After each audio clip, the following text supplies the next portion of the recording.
Well, Michelle Grattan, you said last Friday that this week would see a resolution, and it sure did, including the exit from politics of Julia Gillard. Is this going to work for Labor, or will it just be a brief honeymoon? I think that's the really big question, Stephen.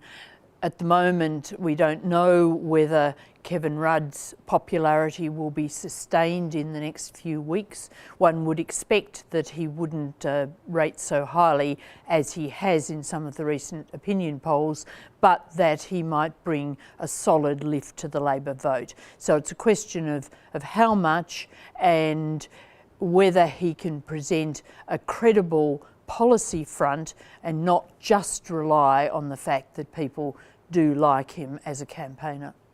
And the election date, will he go early, will he go late? What kinds of things would he be calculating when making that decision? He's signalled that he doesn't want to go on September 14. That's not his preference. He's particularly worried about that being a Jewish holiday. But it is also difficult to find an alternative date. I think that he would be advised by those around him not to push the election out further. People want an election soon, and voters would be very frustrated if it was delayed even beyond the mid-September date.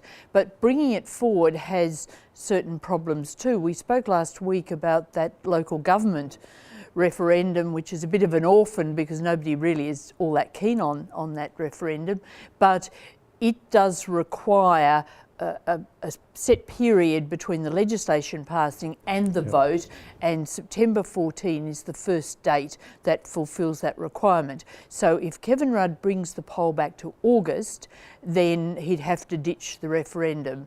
I don't think there'd be too many tears shed on either side in doing that, but at local government level they mightn't be so happy.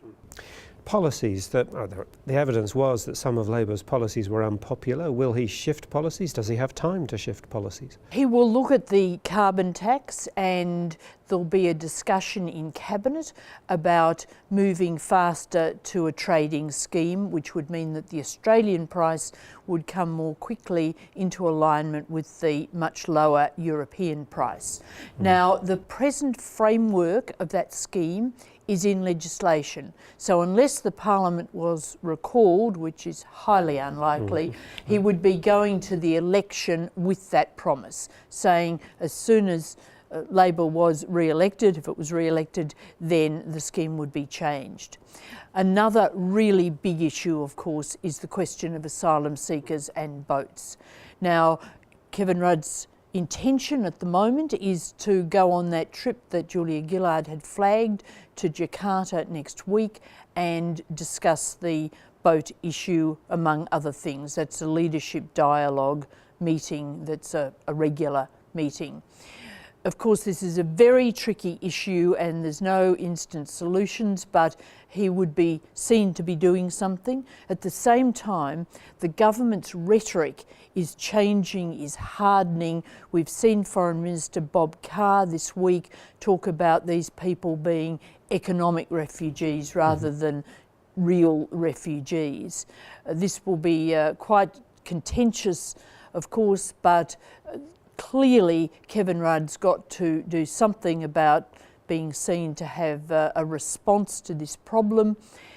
His difficulty also is that it was under his government that the policy was initially softened. So Tony Abbott can say, well, you're to blame for these people coming in. Well, it's beginning to look like the Marie Celeste in the ministry. Is it going to be a problem that so many ministers are resigning? I think it's a bad look. A lot of talent, a lot of experience is being lost. Also, when you get people like Stephen Smith, who's the Defence Minister, announcing that they're going out of Parliament. Now, Stephen Smith staying as Minister in contrast to some of the others until the election, but he's then retiring from Parliament.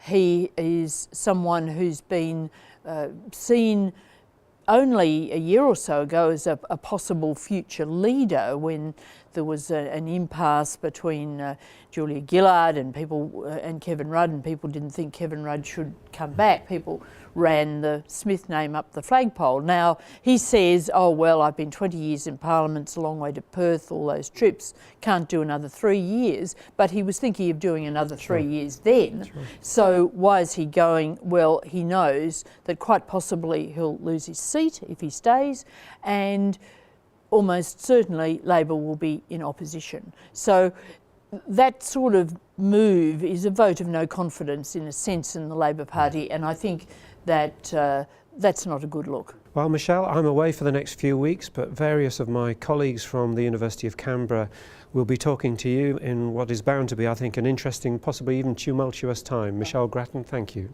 Thank you, Stephen.